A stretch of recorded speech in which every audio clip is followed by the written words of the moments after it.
प्रिय मित्रों, नमस्कार। आज मैं एक नया विषय लेकर आया हूं जिसका शीर्षक है पराभौतिकी संचार, यानी कि मेटाफिजिकल कम्युनिकेशन। दोस्तों, मेटा कम्युनिकेशन और मेटाफिजिकल कम्युनिकेशन में क्या अंतर है, पहले हम इसे जानते हैं। मेटा कम्युनिकेशन में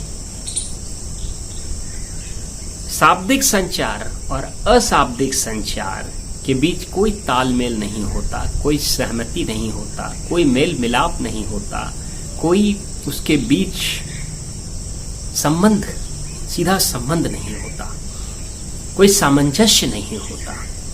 जैसे किसी को नमस्कार किया जाता है और चेहरे पर अगर वो आदर का भाव नहीं आए, किसी को हम प्रणाम करते हैं और हमारे चेहरे पर वो आदर सत्कार का भाव, अगर उसकी झलक भाव भंगिमा नहीं आती, तो यह मेटा कम्युनिकेशन कहलाता है। हम किसी से कहते हैं कि I am very much interested in you but I am not even looking at him, that means it is a Meta communication. हम किसी से कहते हैं आपके बात विचार हमें बहुत अच्छे लगते हैं, लेकिन जब हम उसके सामने बैठते हैं तो उसकी बात ध्यान से सुन भी नहीं पाते, उसकी बात में हाँ मिलाते चले जाते हैं और उसकी बात को समझने की कोशिश भी नहीं करते। तो ये सभी उदाहरण हैं मेटा कम्युनिकेशन के। मेटा कम्युनिकेशन में there is no synchronisation between verbal communication and non verbal communication. There is no harmony between verbal communication and non verbal communication. So this is a very bad communication. This is a very ineffective communication. This is a very negative kind of a communication. दूसरी ओर metaphysical communication spiritual communication का ही एक रूप, स्वरूप एवं प्रारूप है। इसलिए metaphysical communication को कभी कभी अध्यात्म विद्या या आत्मज्ञान या आत्म विषय ज्ञान या आत्म तत्व ज्ञान आदि से हम संबोधित करते हैं। मेटाफिजिकल कम्युनिकेशन और स्पिरिचुअल कम्युनिकेशन में भी थोड़ा फर्क है। मेटाफिजिकल कम्युनिकेशन एक बेसिकली एक थॉट है, एक थियरी, एक फिलॉसफी है, जबकि स्पिरिचुअल कम्युनिकेशन एक प्रैक्टिस, इसको हम एक क्रिया है, एक व्यवहार है। तो इन दोनों में भी हेयर लाइन डिफरेंस है। मेटाफिजिकल कम्युनिकेशन में हम स्पिरिट के साथ कम्युनिकेट करते हैं। स्पिरिट यानी कि आत्मा के साथ। आत्मा का मतलब ये मनुष्य के अंदर जो आत्मा होती है, उससे हम अपने आप को जानना और उससे संचार करते हैं। दूसरी आत्मा भी होती है, जो दूसरे की आत्मा है, उससे भी संचार, स्पिरिट का कम्युनिकेशन यानी कि positive energy and negative energy, उससे भी जो संचार होता है वो मेटाफिजिकल कम्युनिकेशन कहलाता है। मेटाफिजिकल का मतलब बियॉन्ड फिजिक्स, बियॉन्ड फिजिक्स, इसलिए इसको पराभौतिकी संचार कहते हैं। बियॉन्ड फिजिक्स का मतलब beyond science, beyond nature. Nature यानी कि प्रकृतिवाद विज्ञान में आस्था रखता है, लेकिन मेटाफिजिक्स विज्ञान में आस्था नहीं रखता। ये विज्ञान से परे है, ये प्राकृतिकवाद से परे है, यह भौतिक से परे है। कई बार हम विज्ञान में ऐसी भविष्यवाणी करते हैं कि आज बारिश होगी तो बारिश हो जाती है, फलाना जगह पर भूकंप आएगा तो भूकंप आ जाता है, फलाना जगह पर तूफान आएगा तो तूफान आ जाता है। लेकिन कई बार ऐसा नहीं होता। वैज्ञानिकों ने कोई भविष्यवाणी नहीं की, उसके बावजूद भी भूकंप आ गया। वैज्ञानिकों ने कोई भविष्यवाणी नहीं की और उसके बावजूद भी कड़ी धूप के बीच जोर जोर से बारिश आ गया। वैज्ञानिकों ने कोई भविष्यवाणी नहीं की, इसके बावजूद भी तूफान आ गया। तो इससे संबंधित जो भी संचार है वो मेटाफिजिकल कम्युनिकेशन है, क्योंकि ये बियॉन्ड फिजिक्स, ये बियॉन्ड साइंस, ये बियॉन्ड नेचर है। मेटाफिजिक्स में कहते हैं कि जहां पर विज्ञान समाप्त होता है वहीं से मेटाफिजिक्स शुरू होता है। ये ऑब्जेक्टिविटी ऑफ स्टडी पर आधारित नहीं है। इसमें विज्ञान की तरह ऑब्जेक्टिविटी नहीं होता, इसमें सब्जेक्टिविटी होता है, इसमें ऑब्जर्वेशन होता है, इसमें अवलोकक की दिव्य दृष्टि, अंतर्दृष्टि, विहंगम दृष्टि, दूर दृष्टि ये काम करती है, उसका इंट्यूशन काम करता है। तो यह एक अलौकिक शक्ति के साथ संवाद है, एक अद्भुत ताकत के साथ एक प्रकार का संवाद है।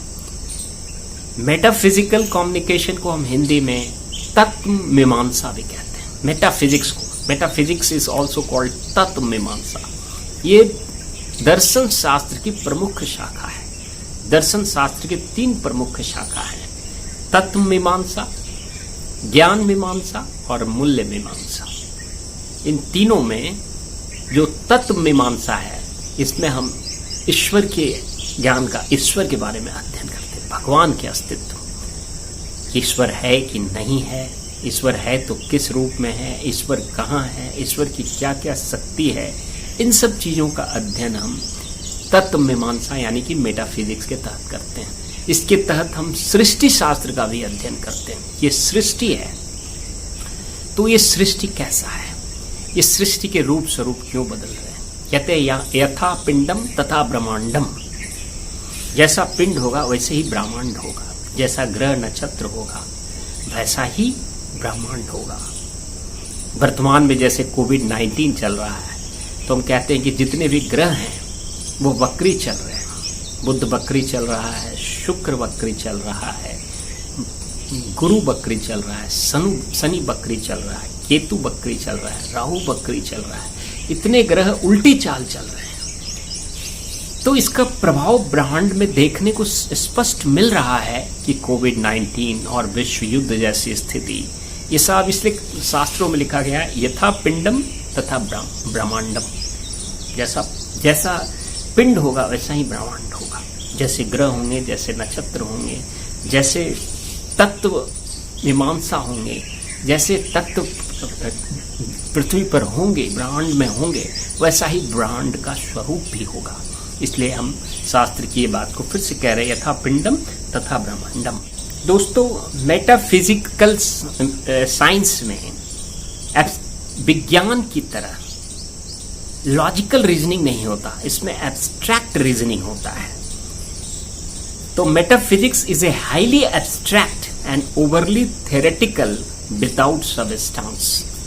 मेटाफिजिक्स के बहुत सारे पर्यायवाची शब्द हैं जिसको हम कहते हैं paranormal, supernatural, supernatural, non physical, intangible, preternatural, transcendental, heavenly, extrasensory, इन आदि शब्दों से मेटाफिजिकल शब्द को इसका पर्याय माना जाता है। तो दोस्तों, मैंने मेटाफिजिक्स क्या है, मेटाफिजिकल क्या है और मेटाफिजिकल कम्युनिकेशन क्या है, इसको बताने का प्रयास किया। मेटाफिजिकल कम्युनिकेशन एक प्रकार से स्पिरिचुअल कम्युनिकेशन का ही रूप स्वरूप प्रारूप है, जो सैद्धांतिक बातों की चर्चा करता है, जो दार्शनिक बातों की चर्चा करता है, जो इससे संबंधित विद्या की चर्चा करता है, इससे संबंधित ज्ञान की चर्चा करता है। जबकि स्पिरिचुअल कम्युनिकेशन इससे संबंधित क्रिया करता है, कलाप करता है, व्यवहार करता है। इसमें भी ईश्वरीय संवाद होता है, इसमें भी प्रेतात्मक संवाद होता है, इसमें भी प्रकृति के साथ अप्राकृतिक संचार होता है, ब्रह्मांड के साथ संचार होता है। तो इसके अंतर्गत बहुत सारे रहस्य, इसलिए इसको हम रहस्यमय विज्ञान भी कहा जाता है मेटाफिजिकल को। तो इसमें रहस्यवादी संचार भी इसमें होता है। तो दोस्तों, मैंने संक्षेप में आपको मेटाफिजिकल कम्युनिकेशन क्या है और ये मेटा कम्युनिकेशन से कैसे भिन्न है, ये स्पिरिचुअल कम्युनिकेशन से कैसे भिन्न है, इसकी चर्चा अभी मैंने की। और अभी मैंने पिछले वीडियो में ट्रांसपर्सनल कम्युनिकेशन बताया था, जिसका अर्थ होता है परावैयक्तिक संचार। और आज मैंने मेटाफिजिकल कम्युनिकेशन यानी कि प्राभौतिकी संचार या प्राकृतिक संचार, इसकी चर्चा मैंने अभी आपके सामने की। तो दोस्तों, यहाँ तक यदि आपके दिमाग में कोई प्रश्न कौंध रहा हो, किसी प्रकार की स्पष्टीकरण की आवश्यकता हो, कोई विरोधाभास हो, कोई स्पष्टीकरण की आवश्यकता हो, तो आप बेहिचक निसंकोच हमारे कमेंट बॉक्स में अपना प्रश्न कर सकते हैं। तब तक के लिए इजाजत, धन्यवाद।